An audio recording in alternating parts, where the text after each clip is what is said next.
যে এখানে তো অনেক কিছু লেখা আছে এই পিডিএফটাতে, যে ব্যালেন্স শিট এই সেই হ্যাড্ডা ব্যাড্ডা। বোধা বাংলায় হচ্ছে ব্যালেন্স শিট মানে হচ্ছে একটা ব্যাংক কি করে তার পয়সা হচ্ছে ইনকাম করে। হলো, আগে আমরা এই জিনিসটা হচ্ছে বুঝবো, ইন্টারেস্ট এই সেই এগুলো সব লেখা আছে, এগুলো এগুলো পরে বুঝছি। আগে আমরা বুঝবো হচ্ছে যে জিনিসটা কি করে। আগে একটা ব্যাংক কি করে, একটা ব্যাংকিং সেক্টর বা ব্যাংক, একটা যদি ব্যাংক থাকে সামথিং ব্যাংক, সেই ব্যাংকটা কি করে ফাংশন করে। আচ্ছা, অডিও ভিডিও ক্লিয়ার আশা করি, ঠিক আছে। আমি ব্যাংকিং সেক্টর, হ্যাঁ হ্যাঁ ক্লিয়ার। একটা ব্যাংক কি করে কাজ করে, ব্যাংকটা কি, ব্যাংক কোথা থেকে তারা ইনকাম করে, তাদের হচ্ছে যে এসি পাখা লাইটের বিল বা কর্মচারীদের মাইনে, এগুলোই বা দেয় কি করে। ধরো ব্যাংকিং ব্যবস্থাটা টিকে আছে একটা সিম্পল কনসেপ্টের উপর। ধরো এই একটা হচ্ছে তুমি, ঠিক আছে, এই তুমি এই ব্যাংকের কাছে গিয়ে হচ্ছে 100 টাকা জমা দিই, তুমি বললে যে আমার বাড়িতে টাকা রাখার দরকার নেই, আমি ব্যাংকের কাছে এসে 100 টাকা জমা দিই, তুমি দিয়ে এটার থেকে চলে গেলে। তারপর কি করলো, আরেকজন তোমার এক বন্ধু, সে হচ্ছে ব্যাংকের কাছে আসলো, দিয়ে বললো যে আমার এই 100 টাকাটা দরকার, আমাকে এই টাকাটা দাও, ঠিক আছে।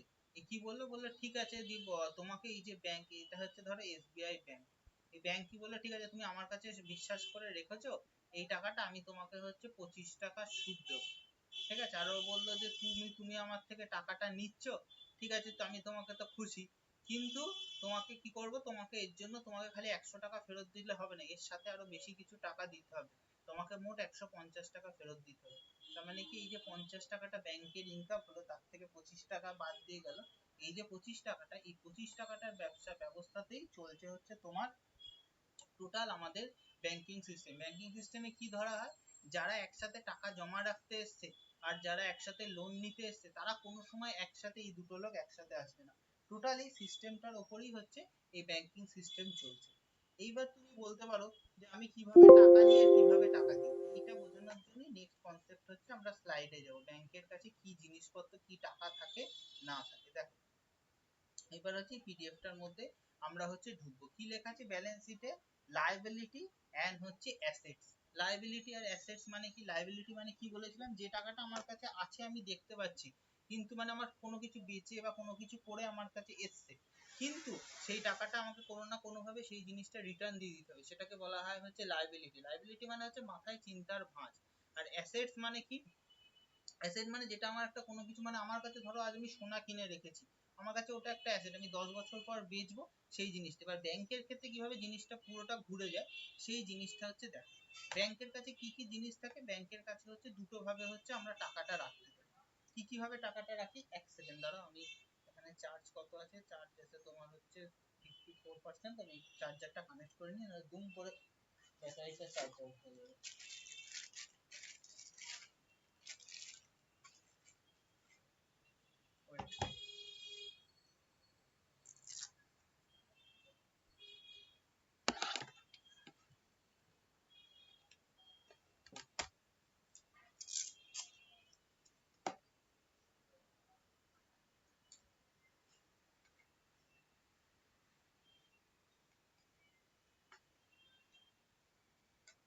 হলো, আমরা কিভাবে কনসেপ্টটাতে করি, যে আমাদের টোটাল ব্যাংকের কাছে আমরা দুভাবে হচ্ছে টাকা রাখতে পারি। এবার ব্যাংকের ক্ষেত্রে কেন সেটা লায়াবিলিটি হয়ে যায় আর লোনটা উল্টো হয়ে যায় সেই জিনিসটা বলি। দেখো ব্যাংকের কাছে গিয়ে আমরা কি করি, ব্যাংকের কাছে গিয়ে আমরা দুটো ভাবে টাকা রাখি। কিভাবে টাকা রাখি, একটা হচ্ছে সেভিংস অ্যাকাউন্ট আর একটা হচ্ছে কারেন্ট অ্যাকাউন্ট। সেভিংস অ্যাকাউন্ট কি, যে অ্যাকাউন্টে হচ্ছে আমাদের নর্মাল পিপল স্যালারি অ্যাকাউন্ট বা সেই এতে আমরা কি রাখি, এটার উপরে ধরো হচ্ছে আমরা টাকাটা গেলাম, এই টাকাটা কি রাখলাম। কারেন্ট অ্যাকাউন্ট কি, কারেন্ট অ্যাকাউন্ট হচ্ছে যারা ব্যবসায়ী, বলে না ফোন পে বিজনেস দেখায় যেটা, তাদের যে অ্যাকাউন্ট গুলো সেগুলো হচ্ছে কারেন্ট অ্যাকাউন্ট। তুমি কি এইটার উপর ধরো তুমি 10,000 টাকা রাখলে, এর উপর কোনো সময় 4% কি 2% হচ্ছে তোমার হচ্ছে ইন্টারেস্ট দেয় ব্যাংকে টোটাল টাকাটা রাখার উপরে, যা তোমার মার্চেন্টে টাকা থাকছে তার উপরে। কারেন্ট অ্যাকাউন্ট কি, এর উপরে ব্যাংক কোনো ইন্টারেস্ট দেয় না, যে মানে ব্যবসায়ীদের, কিন্তু অনেকগুলো সুবিধা কি, আনলিমিটেড ট্রানজাকশন, ডেইলি লিমিটস এত অনেক বেশি থাকে সেইটা। এইটা কি করে, এইটা হচ্ছে ব্যাংকের কাছে হচ্ছে তুমি টাকাটা রাখছো। হলো, আরেকটা কিভাবে থাকে, আরেকটা হচ্ছে টার্ম ডিপোজিট। এটা হচ্ছে তোমার হচ্ছে টার্ম ডিপোজিট মানে কি, এখানে টার্মটা দেখলে ভালো করে বুঝতে হবে। দেখো হচ্ছে ডিমান্ড ডিপোজিট। মানে ডিমান্ড ডিপোজিট কেন বলছে, আচ্ছা ডিমান্ড ডিপোজিট কেন বলছে এই জিনিসটা বোঝো। দেখো কারেন্ট অ্যাকাউন্ট সেভিংস অ্যাকাউন্টের ক্ষেত্রে ডিমান্ড কেন বলছে, এগুলো কি থাকে, এগুলো হচ্ছে ধরো তুমি এটিএম এ গেছো, এটিএম এ তুমি তোমার কার্ডটা পাঞ্চ করেছো, এটিএম কার্ডটা, এইটা গিয়ে চট করে তুমি হচ্ছে টাকাটা পেয়ে গেলে, ডিমান্ড। কারেন্ট অ্যাকাউন্টের ক্ষেত্রে কি করলো, কারেন্ট অ্যাকাউন্টের ক্ষেত্রে গিয়ে যে কেউ হচ্ছে তোমার একটা হচ্ছে ব্যাংকের চেক দিলে 1 কোটি টাকার, এই অ্যাকাউন্টটা পেয়ে গেল। আরেকটা কি, আরেকটা আছে হচ্ছে টাইম ডিপোজিট। টাইম ডিপোজিটে দুটো হয়, একটা হচ্ছে এফডি বা ফিক্সড ডিপোজিট, আর একটা হচ্ছে রিকারিং ডিপোজিট। ফিক্সড ডিপোজিট কি, ধরো তুমি 1000 টাকা বা 1 লাখ টাকাটা 5 বছরের জন্য হচ্ছে ফিক্সড করে দিলে ব্যাংকের কাছে, এই টাকাটা তুমি ফিক্সড করে দিলে, তুমি 5 বছর পরে 1000 টাকাটা ধরো 1250 টাকা দেবে, যদিও পাবে না, আমি জাস্ট লামসাম হিসাবে ধরছি। এটা মানে কি একটা নির্দিষ্ট টার্মের জন্য, ওই 5 ইয়ার্স টার্মের জন্য তোমার জিনিসটা ফিক্সড হয়ে গেল। রিকারিং ডিপোজিট মানে কি, তোমার টাকাটা প্রত্যেক মাসে বা কোনো একটা লিমিট টাইমে আস্তে আস্তে আস্তে আস্তে করে বাড়বে। এটাই ঢাকাটা হচ্ছে এসআইপি বা মিউচুয়াল ফান্ডের টাকা, এটাই হচ্ছে তোমার রিকারিং ডিপোজিটে বলে। আচ্ছা এবার ব্যাংকের ক্ষেত্রে কোনটা লায়াবিলিটিস আর তোমার হচ্ছে অ্যাসেট হয়ে যায়, কেন ব্যাপারটা বলবো, কোনটা লায়াবিলিটি হয়ে যায় আর কোনটা হচ্ছে অ্যাসেট হয়ে যায়। ধরো এখানে কি আছে, একটা হচ্ছে ডিমান্ড ডিপোজিট বা ডিডি, আর একটা হচ্ছে টার্ম ডিপোজিট। এর মধ্যে কি কি থাকবে, কারেন্ট অ্যাকাউন্ট আর হচ্ছে সেভিংস অ্যাকাউন্ট, আর একটা কি থাকবে, একটা আসবে এফডি, আর একটা হচ্ছে আরডি বা রেকারিং ডিপোজিট। এই টাকাগুলো কি, এই টাকাগুলো প্রত্যেকটাতেই তো ধরো আমি ব্যাংকের কাছে গিয়ে কোনো ইন্ডিভিজুয়াল সব মিলে 10,000 টাকা রাখলো, ব্যাংক দেখছে ঠিক আছে আমার কাছে টাকাটা আসছে, কিন্তু একটা সময় যখন তারা এসে চাইবে আমাকে তো টাকাটা দিতে হবে, আমি এর থেকে হয়তো কিছু আমি ইন্টারিম রিলিফ পাচ্ছি, কিন্তু আমাকে তো টাকাটা দিতে হবে, তাই না। এইটা অ্যাসেট কি, ধরো 1 কোটি টাকার কাউকে হচ্ছে লোন দিয়েছে, কি হিসাবে দেখে দিয়েছে, ওর বিজনেস দেখে বা ওর বাড়ি দেখে লোনটা দিয়েছে। ও জানে 1 কোটি টাকা তো আমি ফেরত পাবোই, প্লাস আমি কিছু ইন্টারেস্ট পাবো, যদি না পাই আমি বাড়িটাকে নিয়ে নেবো, আমি বাড়িটা বেচে আমি আমার টাকাটা তুলে নেবো। তার মানে কি, এই যে অ্যাসেটের টাকাটা ও দিয়ে দিল, ব্যাংক কি জানে, ব্যাংক জানে শিওর একটা রিটার্ন হবে। এই জন্য ব্যাংকের কাছে লোন হচ্ছে তোমার অ্যাসেট, আর কারেন্ট অ্যাকাউন্ট আর সেভিংস অ্যাকাউন্ট, মানে তোমার ডিমান্ড ডিপোজিট আর হচ্ছে টার্ম ডিপোজিট, এগুলো হচ্ছে লায়াবিলিটি। এই কনসেপ্টটা ক্লিয়ার হলো?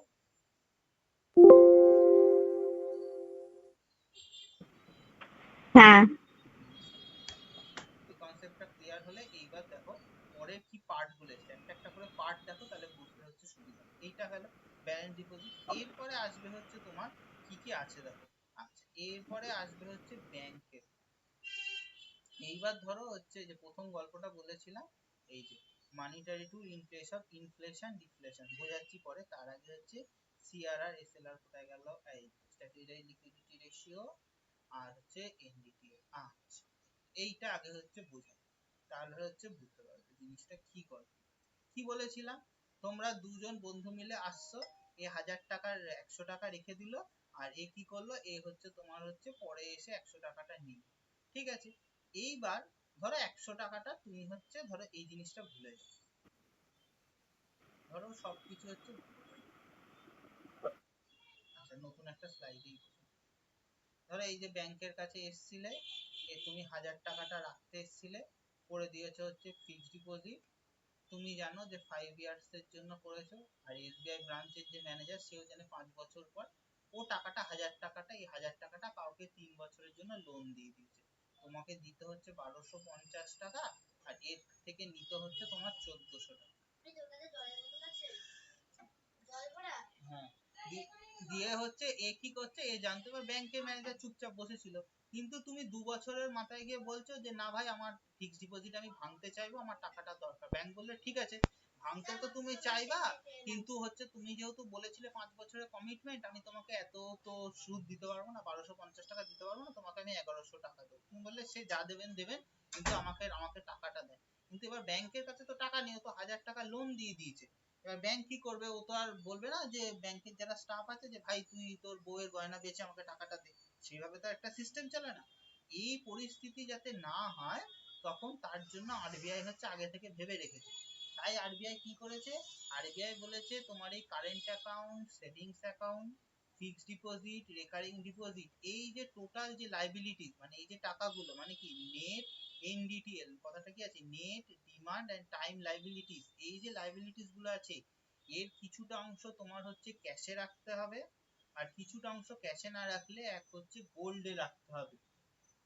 গোল্ড বা সরকারের যে বন্ড গুলো সেই বন্ডে রাখতে হবে, যে পরিমাণটা তোমার যে টোটাল ডেইলি ট্রানজাকশনের যে টাকাটা অ্যামাউন্টের টোটাল নেট মানে টোটাল এই যে রাখতে বলে, যাতে দুম করে যদি আসে তাহলে তুমি পরিস্থিতি হচ্ছে মেকআপ দিতে গেল। ক্যাশে রাখলে বলা হয় ক্যাশ রিজার্ভ রেশিও। দেখো ক্যাশ রিজার্ভ রেশিও মানে ক্যাশ টাকাটা রিজার্ভ করে রাখছে কত অ্যামাউন্টে, সেই জন্য লেখাটা ক্যাশ রিজার্ভ রেশিও।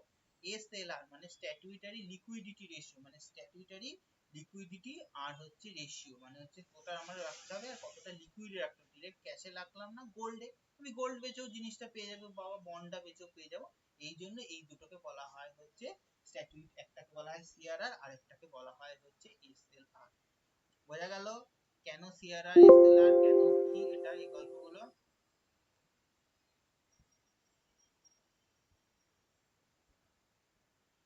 বুঝতে পারছো? হ্যাঁ, বুঝলাম। আচ্ছা দাঁড়াও 1 minute, সিস্টেম এত লোড করছে ও করছে না। আচ্ছা এইবার দেখো আর কি কি কথা বলা আছে। আচ্ছা এইবার হচ্ছে কি আছে, cash reserve ratio bank does not, এই যে ক্যাশ রিজার্ভ রেশিওটা মেইনটেইন করে এটার উপর কোনো হচ্ছে কিছু নেয় না। আর এসএলআরটা কি, এই যে গোল্ড আর এর মধ্যে রাখে, কেন গোল্ডের মধ্যে রাখলে ধরো আজকে সোনার দাম 1.5 লাখ টাকা, পরবর্তীতে আবার সোনার দাম বাড়বে, ও 1.5 লাখ টাকায় ধরো 10 গ্রাম সোনা কিনেছিল, কিন্তু পরবর্তীতে 10 গ্রাম সোনার দাম বেড়ে হলো ধরো 2 লাখ টাকা। তার মানে কি ও তখন ওর তো দরকার তো হচ্ছে 1.5 লাখ টাকার দরকার, তার মানে ওর কাছে কিছুটা সোনা হচ্ছে পড়ে থাকবে, তার মানে কি ওর কিছুটা হচ্ছে প্রফিট আসবে, এই প্রফিটটাকে বলা হয় হচ্ছে এইভাবে হচ্ছে জিনিসটা হচ্ছে পড়ে। এই ব্যালেন্স শিট এখানে লেখা আছে।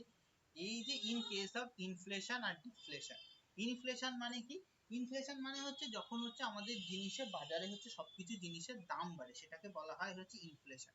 ইনফ্লেশন কি বলেছিলাম, ইনফ্লেশন হচ্ছে তরকারিতে নুনের মতো, মানে কি তোমার জিনিসটা একটু একটু দরকার কিন্তু যদি বেশি হয়ে যায় তাহলে জিনিসটা হচ্ছে নষ্ট হয়ে যাবে, সেই জিনিসটাকে বলা হয় হচ্ছে ইনফ্লেশন।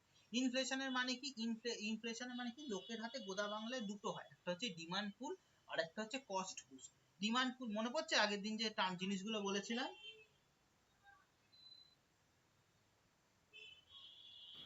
হ্যাঁ, হ্যাঁ, ডিমান্ড পুল মানে কি, জিনিসের হ্যাঁ, জিনিসের চাহিদা তৈরি হচ্ছে, চাহিদা কখন তৈরি হয়, এক হচ্ছে জিনিস মানুষের হাতে যখন প্রচুর পরিমাণে অর্থ চলে এসছে তখন হচ্ছে সেই চাহিদাটা তৈরি হচ্ছে। আর একটা কস্ট পুশ মানে কি, কস্ট পুশ মানে হচ্ছে যখন প্রত্যেকটা প্রোডাকশনের পার্টস এর হচ্ছে ফ্যাক্টর গুলো কস্টিং বেড়ে গেছে। এবার ইনফ্লেশন অল্প অল্প হওয়া মানে কি, আমাদের দেশে হচ্ছে ইকোনমিতে টাকা আসছে আর এমপ্লয়াবিলিটি বাড়ছে, কিন্তু এইটা যদি বেশি হয়ে যায় তাহলে তো মুশকিল, তখন বললাম না হাইপার ইনফ্লেশন হয়ে যাবে। তখন কি হবে, তখন সেইটাকে যাতে কন্ট্রোল করতে পারে সেই জন্য কি করবে, আরবিআই রেগুলেটস করে মানি সাপ্লাই। কি কি মাধ্যমে করে, করে হচ্ছে এই মানিটারি পলিসি সিআরআর আর হচ্ছে এসএলআর এর মাধ্যমে করে। যেই ক্যাশ রিজার্ভ রেশিওটা বাড়িয়ে দিল, তার মানে কি ক্যাশ রিজার্ভ রেশিও যখনই তোমার হচ্ছে বাড়িয়ে দেবে তখন হচ্ছে ব্যাংকে বেশি পরিমাণে হচ্ছে ওই যে যা টাকাটা সেই টাকাটার বেশি পরিমাণ হচ্ছে আরবিআই কে দেখাতে হবে যে আমি এতটা টাকা আমি স্টকসে রেখেছি। কখন রাখতে পারবে, যখন হচ্ছে মানুষ কারেন্ট অ্যাকাউন্ট বা তোমার কারেন্ট অ্যাকাউন্ট বা সেভিংস অ্যাকাউন্টে টাকা বেশি রাখবে বা ফিক্সড ডিপোজিটে বা টার্ম ডিপোজিটে রাখবে। এই যে তোমার লিমিট করা থাকে কেন 2000 টাকা বা 1000 টাকা লিমিট, তোমাকে যদি সব সময় অ্যাকাউন্টে টাকাটা তুমি তুলে নিয়ে যাও তাহলে বেশি পরিমাণে খরচা করলে তাহলে জিনিসপত্রের দাম বেড়ে যাবে। এইটাকে রেগুলেট করার জন্যই এটাকে বলা হয় ইনফ্লেশন। এখানে একটা আগের দিনে পড়া মনে করিয়ে দিই, ডিফ্লেশন মানে হচ্ছে ইনফ্লেশনটা হচ্ছে বাট ইনফ্লেশনের রেটটা তুলনামূলক কম, আর ডিফ্লেশন মানে হচ্ছে ইনফ্লেশন মানে হচ্ছে তোমার হচ্ছে ইনফ্লেশনের উল্টো। আচ্ছা এটা কি করে করা হয়, ব্যাংকিং যে কাজগুলো, ব্যাংক যেহেতু সমস্ত টাকা পয়সাটা একদম কোর লেভেলে ডিল করে তাই জন্য এটাকে বলা হয় হচ্ছে মানিটারি পলিসি। ঠিক আছে, এই যে সিআরআর বা এসএলআর টা বাড়বে এটা কার রেকমেন্ডেশনে হয়েছিল, উর্জিত প্যাটেল কমিটির রেকমেন্ডেশনে হয়েছিল। উর্জিত প্যাটেল কে ছিলেন, তখন হচ্ছে তৎকালীন গভর্নর ছিলেন, মানে যখন হচ্ছে এই রেকমেন্ডেশন দিয়েছিলেন তখন উনি কি আরবিআই এর একটাতে কে কে থাকে, আরবিআই তিনজন থাকে, RBI governor, deputy governor, executive governor, আর গভর্নমেন্ট থেকে তিনজন থাকে, ফিনান্স সেক্রেটারি থাকে, ফিনান্স মিনিস্ট্রি থেকে আরো দুজন এগুলো থাকে। আচ্ছা এরপর কি, এরপরে কনসেপ্টটা হচ্ছে তোমার মানি মাল্টিপ্লায়ার। মানি মাল্টিপ্লায়ার মানে কি, সোজা বাংলায় এই যে এখানে হিসাবটা এখানে বোঝাচ্ছিলাম, ধরো হচ্ছে তোমার ব্যাংকের কাছে, এই যে ব্যাংকের কাছে আসলে ব্যাংকের কাছে তুমি হচ্ছে 100 টাকা রাখলে তোমাকে ব্যাংক দেবে বললে 110 টাকা, আলটিমেট কিছুদিন পর রিটার্ন এই 100 টাকাটা ও আবার একজনকে লোন দিল, ব্যাংক পেল হচ্ছে 150 টাকা। তার মানে ব্যাংকের কাছে কত ছিল, ব্যাংক 100 টাকাটা ইনভেস্ট করে পেল হচ্ছে 150 টাকা। তার মানে কি টাকাটা হচ্ছে 1.5 গুণ হয়ে গেল। কত গুণ হলো একটা টাকা ব্যাংকের কাছে এসে, এটাকেই বলা হয় হচ্ছে তোমার মানি মাল্টিপ্লায়ার। বোঝা গেল মানি মাল্টিপ্লায়ার কনসেপ্টটা কি?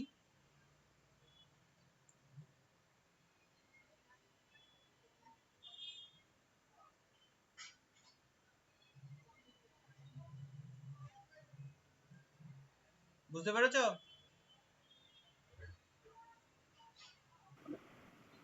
হ্যাঁ। আচ্ছা, এরপর আরবিআই হচ্ছে আরো কিছু ভাবে দু চারটে জিনিসকে কন্ট্রোল করে, এই ফিসকাল পলিসি পরে বোঝাচ্ছি। এবার হচ্ছে ব্যাংক রেট। ব্যাংক রেট কি? আরবিআই ধরো একটা ব্যাংক চালাতে গেলে তো বড় বড় শিল্পপতি বা তাদেরকেও তো লোন দিতে হয়, সেইটার জন্য ব্যাংকের কাছে প্রথমেই অত টাকা থাকে না।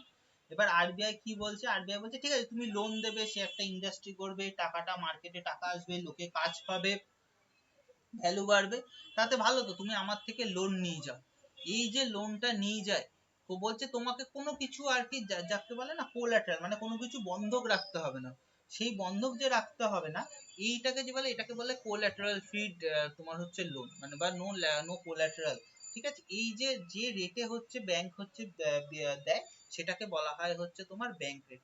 ব্যাংক কি করে, আরবিআই থেকে ধরো 6.5% নিয়ে গেল, কিন্তু যাকে লোন দেবে তার থেকে দেবে হচ্ছে, তার থেকে হয়তো 15% বা 14% দেবে, মাঝখানে যেটা সেটা হচ্ছে ব্যাংকের হচ্ছে তোমার প্রফিট হলো। ঠিক আছে, এইটাকেই বলা হয় হচ্ছে তোমার ইয়ে তোমার হচ্ছে ব্যাংক রেট। আচ্ছা, ওপেন মার্কেট অপারেশনটা পরে বোঝাচ্ছি। এবার দেখো রিপারচেজ এগ্রিমেন্ট। এবার দেখছে যে তোমার ব্যাংক তো রেপো রেট কি নিয়ে নিল, কিন্তু ব্যাংক দেখছে যে এইভাবে এই ব্যাংকটার অবস্থা খুব খারাপ, এই ব্যাংকটাকে বাঁচাতে গেলে অন্যভাবে কিছু করতে হবে। তখন আরবিআই বললো ঠিক আছে আমার কাছে টাকা অনেক আছে, কিন্তু তুই হচ্ছে তুই আমাকেই লোন দে, আমি তোর থেকে লোন নিচ্ছি। ঠিক আছে, এবার যাতে যাতে তোর তোর যাতে তুই কিছু হচ্ছে, যাতে তোর থেকে যে অতিরিক্ত তোর ব্যাংকে টাকা চলে এসছে এবং লোকজন টাকা তুলে নিচ্ছে, তার ফলে যে মার্কেটে ইনফ্লেশনটা তৈরি হচ্ছে, সেই ইনফ্লেশনটা যেন না তৈরি হয়, এই জন্য যে রেটে নেয় সেটাকে বলা হয় হচ্ছে রিভার্স রেপো রেট। বোঝা গেল? আচ্ছা, এইবার কি, এবার ধরো হচ্ছে যে আরবিআই হচ্ছে হচ্ছে মাস্টার গোগো। ঠিক আছে, কি করে আরবিআই হচ্ছে সব ব্যাংকগুলোকে বলে যে দেখতো আমি যে সিআরআর এসএলআর মেনটেন করতে দিয়েছিলাম, মালটা আদৌ ঠিকঠাক দেখছে কিনা, আমাকে তো রিপোর্ট পাঠাচ্ছে তো সব ঠিকঠাক করছে, আদৌ এটা করছে কিনা। একটা অফিসারকে পাঠালো, দিয়ে বলল যে না তো, যে কিছু হচ্ছে তো এ তো করছে না। কে বলা হয়েছিল যে কিচ্ছু করছে না, তো তখন কি করবে, তখন বলবে যে ঠিক আছে বেটা, তুমি আমার সাথে, তুমি আমার উপর দিয়ে চলছো, ঠিক আছে চলো, তোমাকে এখন কি করতে হবে, তোমাকে এমএসএফ মেনটেন করতে হবে, মানে কি মার্জিনাল স্ট্যান্ডিং ফ্যাসিলিটি তোমাকে হচ্ছে মেনটেন করতে হবে। তার মানে কি তোমার ওই যে ওই যে এনডিটিএল সিএএসএ ফিক্সড ডিপোজিট রেকারিং ডিপোজিট এর 2% হচ্ছে তোমাকে লিমিট প্রত্যেকদিন ডেইলি হচ্ছে বজায় রাখতে হবে। তুমি কোনো ওভারনাইট লোন বা শর্ট টার্মস লোন হচ্ছে দিতে পারবে না। সিআরআর এসএলআর তোমার হচ্ছে মেনটেন করতে হবে না। তুমি টাকাগুলো কি করে দেবে, ওই যে বলছিলাম না গভর্নমেন্ট বন্ড গুলো, এটা সিএলই এসএলই আছে, এসএলআর হবে, can't use SLR quota, government sector যে বন্ড গুলো আছে সেই বন্ড গুলোকে তুমি হচ্ছে করতে পারবে। আচ্ছা, এরপর দেখো, এরপর হচ্ছে এখানে দুটো কনসেপ্ট লেখা আছে। কি আছে এখানে, বলেছে যে এই যে এগুলো হচ্ছে tool, CRR SLR, bank rate, repo rate, reverse repo rate. আরেকবার কি বলছি, সিআরআর মানে কি, ওই যে টাকা থাকছে না ইন দ্যাট মুভমেন্টকে, সেইটাকে মেনটেন করার জন্য ব্যাংকে হচ্ছে ক্যাশে কিছু টাকা রেখে দেয়, সেটাকে বলে ক্যাশ রিজার্ভ রেশিও। ক্যাশ ছাড়া লিকুইডিটি বা গোল্ডে কিছু টাকা রেখা যায়, সেটাকে বলা হয় statutory liquidity ratio. Bank rate মানে কি, যে রেটে ব্যাংকগুলো লং টার্মে রিজার্ভ ব্যাংকের থেকে লোন নেয়। রেপো রেট মানে কি, যেগুলোতে হচ্ছে শর্ট টার্মে লোন দেয়। রিভার্স রেপো রেট কি, আরবিআই হচ্ছে ব্যাংকগুলোর থেকে লোন নেয়। ডিউরিং ইনফ্লেশন মানে কি, ইনফ্লেশন মানে কি সবার হচ্ছে প্রচুর পরিমাণে টাকা চলে এসছে, মানে যেমন ধরো সরকার বললো যে ঠিক আছে ঝামেলা মেটানোর দরকার, যত খুশি আছে পারো নোট ছাপাও, 2000 আর 500 নোট ছাপিয়ে দাও, 2000 আর 500 নোট ছাপিয়ে দিল, সবাইকে 5 কোটি টাকা দিয়ে দিল। এবার তুমি আমি 5 কোটি টাকা পেলে কি, ধরো মার্সিডিজের ঘরে ট্রিপল আরটা, কি ট্রিপল আর যেটা আছে ওটা, ট্রিপল আর 3টে আর যেটা দেওয়া আছে, হ্যাঁ ওটা রিভার্স কি, রিভার্স রেগুলেট, আর ট্রিপল আর মানে হচ্ছে রিভার্স রেপো রেট। আচ্ছা। দেখো মানে কি আমরা তুমি সবাই গিয়ে হচ্ছে মার্সিডিজ কেনার জন্য লাইনে দাঁড়িয়ে যাবো, কিন্তু মার্সিডিজের তো অত প্রোডাকশন হতে হবে, প্রোডাকশন তো আর হচ্ছে না। ওই জন্য কি করতে হবে যে টাকাটা যেন সবার কাছে যা খুশি ভাবে চলে না যায়, সেইটা দেখাটা কাজ করে হচ্ছে এই আরবিআই। আরবিআই কি করবে তখন প্রত্যেকটা যাতে লোকের হাত থেকে টাকাটা আর কি কমিয়ে দেয়, তাই জন্য কি করবে সিআরআর এসএলআর আর বিআর রেপো রেট সবকিছু হচ্ছে বাড়িয়ে দেবে, এই জিনিসটা করবে। আরেকটা কি করবে, আরেকটা করবে হচ্ছে যখন ধরো ডিফ্লেশন, ডিফ্লেশন মানে কি, যখন হচ্ছে এই যে টাকাগুলো, এবার ধরো এখানে একটা খুব সুন্দর কনসেপ্ট আছে ডিয়ার মানি আর চিপ মানি পলিসি। দেখো এইটা করলে কি হবে, এবার মানে কি টাকাগুলো সরকার হচ্ছে নিয়ে নিচ্ছে, এই জন্যকে বলা হয় কন্ট্রাক্টিং, মানে বা টাকাটার ইউজটাকে কমিয়ে দিচ্ছে, তার মানে কি টাইট করে দিচ্ছে, এই জন্য টাইট মানিটারি পলিসি। বা টাকাটা সরকারের কাছে বা ব্যাংকের কাছে তখন খুব প্রিয় হয়ে যাচ্ছে, ওই জন্য পাবলিকের হাত থেকে কেড়ে নিচ্ছে, এই জন্য এটাকে বলা হয় হচ্ছে ডিয়ার মানি পলিসি, ঠিক আছে, বা হকিন্স পলিসি। এবার ধরো ডিফ্লেশন, তখন কি, তখন কারোর হাতে টাকা নেই, যদি তখন যদি আমি ব্যাংকে সুদের হার ফার বাড়িয়ে দিই তাহলে তো কেউ তো আর টাকা নেবে না, তখন কি হয় ওই জিনিসগুলো কমিয়ে দেওয়া হয়, তখন কি হয় তখন পাবলিকের হাতে টাকা পৌঁছে যায়, তখন পাবলিক হচ্ছে জিনিসটা খরচা করে, তখন কি হয় আস্তে আস্তে জিনিসের দাম বাড়ে, তখন কি করে এই যে কাজগুলো করেছিল এই কাজগুলো সব হচ্ছে উল্টো হচ্ছে তোমার হচ্ছে কমিয়ে দেয়, বোঝা গেল। এবার হচ্ছে currency deposit ratio. Currency deposit ratio মানে একটা ইকোনমিতে দেখা হয় ব্যাংকের হাতে কত টাকা আছে আর পাবলিকের হাতে কত টাকা আছে। আচ্ছা এটা বলো তো কখন কি চেঞ্জ হয়, যখন হচ্ছে আমাদের ফেস্টিভ সিজন হয়, ফেস্টিভ সিজনে হচ্ছে পাবলিকের হাতে টাকা বেশি থাকে, ওই জন্য পাবলিক তখন খরচা করে বেশি। আর যখন ধরো নর্মাল পিরিয়ড কোনো থাকে না কিছু, মানে তোমার হচ্ছে পাবলিক কোনো খরচা করার কোনো কিছু নেই, তখন হচ্ছে ব্যাংকের হাতে হচ্ছে টাকাটা থাকে, এই জিনিসটাকেই বলা হয় হচ্ছে কারেন্সি ডিপোজিটস হচ্ছে রেশিও। আচ্ছা এরপর হচ্ছে কি, আচ্ছা ওই জন্য দেখবা কি করে হচ্ছে সরকার হচ্ছে উৎসাহ দেয় হচ্ছে প্রত্যেকটা জিনিস হচ্ছে খরচা করার জন্য, যত বেশি খরচা করবে তত সেই টাকাটা হচ্ছে ঘুরে আসবে। আচ্ছা এইবার ধরো এটা তো এবার হচ্ছে ফিসকাল পলিসি। ফিসকাল পলিসি মানে কি, ফিসকাল পলিসি মানে হচ্ছে তোমার তোমার হচ্ছে যেখানে হচ্ছে সরকার হচ্ছে কোনোভাবে যে নিয়ন্ত্রণ করে আমাদের ইকোনমিক্স পলিসি গুলো, সেটাকে বলা হয় হচ্ছে ফিসকাল পলিসি, আর আরবিআই করলে সেটাকে বলে হচ্ছে তোমার মানিটারি পলিসি। এমএসপি টা পরে বোঝাচ্ছি। ফিসকাল পলিসি কি, ফিসকাল পলিসিতে কি, ধরো ইনফ্লেশন, তার মানে কি সবার হাতে টাকা চলে এসেছে, তখন সরকার বললো না মার্কেট থেকে তো টাকা তুলতে হবে, টাকা যদি সবার হাতে চলে আসে তাহলে তো মুশকিল, কি বলে এই আগে 2 লাখ টাকা পর্যন্ত ট্যাক্সে ছাড় ছিল না, এখন আর ওসব 2 লাখ ফোলাখ নেই, 1.5 লাখ টাকা পর্যন্ত ট্যাক্সের ছাড় আছে, আর যে সাবসিডি গুলো দিচ্ছিলাম সাবসিডি গুলো কমিয়ে দিবি, তার মানে কি সহায়তা, এখন হচ্ছে তোমাকে বেশি ট্যাক্স দিতে হবে, ব্যাংকের ঘরে টাকাটা চলে যাচ্ছে বা সরকারের ঘরে টাকাটা চলে যাচ্ছে, সরকারের ঘরে টাকাটা চলে যাওয়া মানে কি তোমার হাত থেকে টাকাটা চলে যাচ্ছে, মার্কেট থেকে টাকাটা ঢুকে যাচ্ছে বা একটা কোনো বদ্ধ জায়গায়, তাই জন্য তুমি বেশি খরচা করতে পারবে না, তাই জন্য জিনিসপত্রের দামও বাড়বে না। এমএসপি মানে হচ্ছে মিনিমাম সেলিং প্রাইস, মানে কি ধরো একটা চাষি হচ্ছে কোনো কিছু একটা ধান গম চাল এগুলো হচ্ছে উৎপাদন করেছে, সেগুলো তো তাকে তো বেচতে হবে একটা ন্যূনতম মূল্যে, তাকে বেচতে হবে যাতে তার ন্যূনতম লাভটা থাকে, যাতে সে করে খেতে পারে, সেটাকেই বলা হয় হচ্ছে মিনিমাম সেলিং প্রাইস। পরে পড়াবো সিএসিপি, commission of agriculture costing and price, এরা হচ্ছে কন্ট্রোল করে, এই জিনিসগুলো পরে ইয়েতে আছে, এই জিনিসগুলো হচ্ছে সব জিনিসগুলো করে। আচ্ছা দেখি সবকিছু কভার আপ হলো কিনা, ব্যাংক রেট, রেপো রেট, এনডিটিএল, এই জিনিসগুলো, ইনফ্লেশন। আচ্ছা এবার আরবিআই হচ্ছে দুটো ভাবে করে, একটা হচ্ছে কোয়ালিটেটিভ টুল আর একটা হচ্ছে কোয়ান্টিটেটিভ টুল। কোয়ান্টিটেটিভ মানে কি বিভিন্ন জিনিসকে কন্ট্রোল করে করে। আচ্ছা আরেকটা কি করে, আরেকটা করে হচ্ছে তোমার কোয়ালিটেটিভ টুল। কোয়ালিটেটিভ মানে কি একটা পার্টিকুলার সেক্টরের ক্ষেত্রে তোমার হচ্ছে করে, যেমন কি করে এই জিনিসটা হচ্ছে বুঝে নাও। দেখো কি বলেছে, বলেছে certain amount is fixed for the industrial household for rationing of হচ্ছে ক্রেডিট, মানে যেমন ধরো এগ্রিকালচার সেক্টরে কোনো হচ্ছে টাকা অতটা ইনফিউজ হয়নি, কিন্তু মাইনিং মানে তোমার হচ্ছে সেকেন্ডারি আর টার্সিয়ারি সেক্টরের হাতে লোকে হচ্ছে প্রচুর পরিমাণে হয়ে গেছে, তখন টাকাটাকে হচ্ছে এই জিনিসটাকে ওই সেক্টরের জন্য, মানে যেমন ধরো কৃষি ঋণের ক্ষেত্রে রেট বাড়ালো না, কিন্তু অন্যান্য সার্ভিস লোন বা অন্যান্য বা প্রোডাকশন লোনের ক্ষেত্রে রেট বাড়িয়ে, এইভাবে বিভিন্ন করে করে জিনিসগুলো করে। আচ্ছা রেগুলেশন অফ কনজিউমার ক্রেডিট, এই যে সবকিছু ফিক্সড করে দেয়, কন্ট্রোল ইনফ্লেশন করে না, সেই জিনিসগুলো হচ্ছে করে দেয়। আচ্ছা এবার হচ্ছে মার্জিনিস, এবার হচ্ছে মোরাল সুয়েশন মানে কি, হচ্ছে প্রত্যেকটা সেক্টরের উপর আলাদা আলাদা করে একটা করে লিমিট চাপায় আর একটা আলাদা আলাদা করে গাইডলাইন করে। এইটা হচ্ছে তোমার টোটাল আমাদের আরবিআই কিভাবে কন্ট্রোল করে সেই জিনিসটা হচ্ছে এখানে হচ্ছে বলা আছে। আচ্ছা এখন হচ্ছে সারফারেসি অ্যাক্ট বেসিস নর্মস পড়ালে হচ্ছে ভুলে যাবে। আচ্ছা জিনিসটা মানে মাথায় এসছে, বোঝা গেছে কি হয়, কিভাবে কন্ট্রোল হয় না কন্ট্রোল হয়, আরবিআই এর পলিসি, আরবিআই কিভাবে আমাদের ইনফ্লেশনকে কন্ট্রোল করে। হ্যাঁ বোঝা যাচ্ছে। এটা ভালো লেগেছে? না। জাস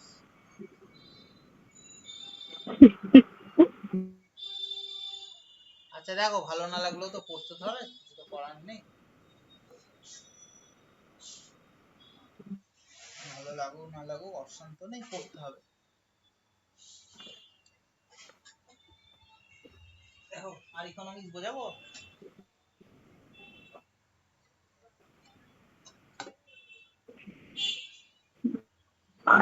ইনফ্লেশন আর আনএমপ্লয়মেন্টটাই ভালো লেগেছে আমার। হ্যাঁ, এখন আনএমপ্লয়মেন্ট হবে, চারিদিন ওটা। না। আচ্ছা আর বেশি বকছি না, অঙ্কটা বুঝিয়ে ছেড়ে দিচ্ছি। ওই ম্যাথটা হ্যাঁ মনে আছে মনে আছে, বোঝালে না? বোঝাচ্ছি তো, বললাম তো ওটা বুঝিয়ে ছাড়ছি।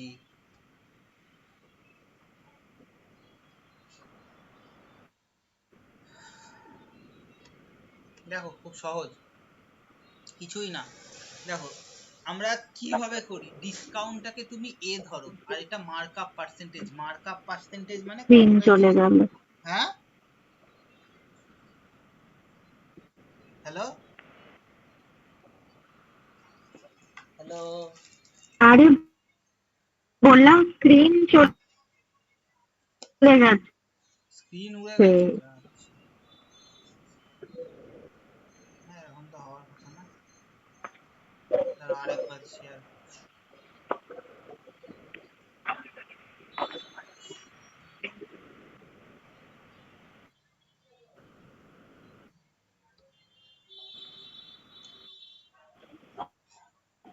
দেখা যাচ্ছে এবার?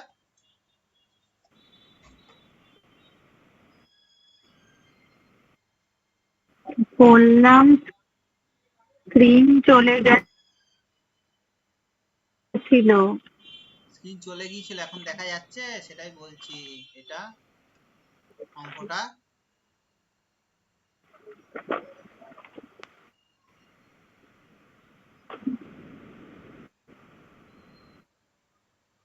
বোঝা যাচ্ছে, বোঝা যাচ্ছে, এখন দেখা যাচ্ছে।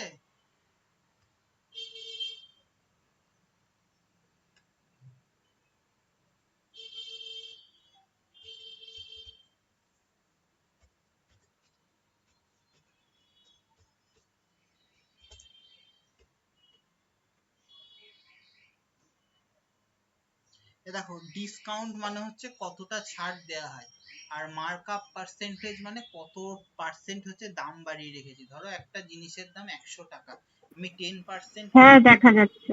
10% মার্কআপ মানে হচ্ছে আমি তার দাম 100 টাকায় 10 টাকা বাড়িয়ে 110 টাকা করেছি। কি বলেছে, ডিসকাউন্ট আর মার্কআপের হচ্ছে রেশিও হচ্ছে, মার্কআপ পার্সেন্টেজের রেশিও হচ্ছে 1:3, মানে 1 টাকা ডিসকাউন্ট দিয়েছে আর 3% হচ্ছে রেট বাড়িয়ে রেখেছে। বলেছে প্রফিট আর ডিসকাউন্টের রেশিও হচ্ছে তোমার 7:5, মানে 7 টাকা প্রফিট হয়েছে, কিন্তু তার মধ্যে কি করেছে, তার মধ্যে হচ্ছে 5 টাকা তোমার হচ্ছে ছাড় দিয়েছে। এবার দেখো ডিসকাউন্ট এই দুটোকে ধরো, ধরো এটা A:B, এটা C:A, তার মানে এই দুটো রেশিওকে আমি তখন কখন করতে পারবো, তখন ডিসকাউন্টটা সমান করবো। কিছুই করেনি, এখানে ডিসকাউন্টটাকে হচ্ছে তোমার সমান করেছে, এটাতে ডিসকাউন্ট 5 ইউনিট আছে, এটাতে ডিসকাউন্ট 1 ইউনিট আছে, তার মানে কি এটাকে আমি 5 দিয়ে গুণ করে দিলাম, এটা হয়ে গেল 5:15। তার মানে দেখো ডিসকাউন্ট 5x, প্রফিট 7ই আছে, 7x ধরেছে, আর মার্কআপ করেছে কি, মার্কআপ করেছে 5 দিয়ে গুণ করেছে, মানে 3 হচ্ছে 5, মানে 15x হয়ে গেছে। Discount or markup when added as the cumulative discount they result in profit percentage। মানে কি যখন হচ্ছে ডিসকাউন্ট আর হচ্ছে, সে একটা ফর্মুলা পড়েছিলাম মনে আছে, জিনিসটার দাম 15 টাকা বাড়িয়েছে, তারপরে আবার 5 টাকা বাড়িয়েছে, দিয়ে 15 টাকা বাড়িয়ে 5 টাকা কমালো, তাহলে আলটিমেট কত হলো, আলটিমেট যেটা কমলো সেইটাই হচ্ছে ওর লাভ। সে পড়েছিলাম না যে প্রথমে ধরো, দাঁড়া একটা উদাহরণ দিয়ে বোঝাই তাহলে অঙ্কটা বুঝতে পারবে। দেখো ধরো 100 টাকা জিনিসটার হচ্ছে কস্ট প্রাইস। ও কি করেছে, প্রথমে 20% দাম বাড়িয়েছে, মানে এটাকে দামটা বাড়িয়েছে, এটাকেই বলা হয় হচ্ছে মার্ক আপ করেছে। এটা কি করলো, 120 টাকা হলো, এটা হচ্ছে মার্ক প্রাইস। এর ওপরে হচ্ছে 10% ছাড় দিল, তার মানে কত, 120 ইন্টু 90/100 কত আসলে 108 টাকা হলো। এটা হলো সেলিং প্রাইস, তাতে ওর 8 টাকা 8% আমি প্রফিট দিচ্ছি। এবার একটা জিনিস দেখো, 20% বাড়লো 8% কমলো, 20 ইন্টু 8/100, এই সরি 20% বাড়লো, সরি 20% বাড়লো 10% কমালো, তাহলে আলটিমেট কত টাকা কি হলো, দেখো এটা আলটিমেট চেঞ্জ কত হলো, 10 মাইনাস 2, 8%। এই যে চেঞ্জটা, এইটাই হচ্ছে প্রফিটের সাথে সমান। কিছুই না, এই কনসেপ্টটাই এইখানে হচ্ছে অঙ্কে হচ্ছে কাজে লাগিয়েছে। দেখো কি করেছে, এই অঙ্কটার ক্ষেত্রে বলেছে 15 টাকা প্রথমে দাম বাড়িয়েছে, 5 টাকা হচ্ছে ডিসকাউন্ট দিয়েছে, কত 15 minus 5x minus 15 into 15x into 5x by 100, এই যে ভ্যালুটা এটাই হচ্ছে 7x এর সাথে সমান, দিয়ে এইটার ক্যালকুলেশন করে x এর ভ্যালু বার করেছে। তার মানে কত, ডিসকাউন্ট হচ্ছে 20%, প্রফিট হচ্ছে তোমার 28%, আর মার্কআপ হচ্ছে তোমার কত 60%। ব্যাস, ওর বলে দিয়েছিল কি তোমার অঙ্কটাতে, দাঁড়াও কি বলে দিয়েছিল অঙ্কটাতে, বলেছিল হচ্ছে কস্ট প্রাইস বলেছিল না সেলিং প্রাইস বলেছিল? আমি ওই প্রথমে যে ওই হ্যাঁ কি, বুঝলাম না। বললাম যে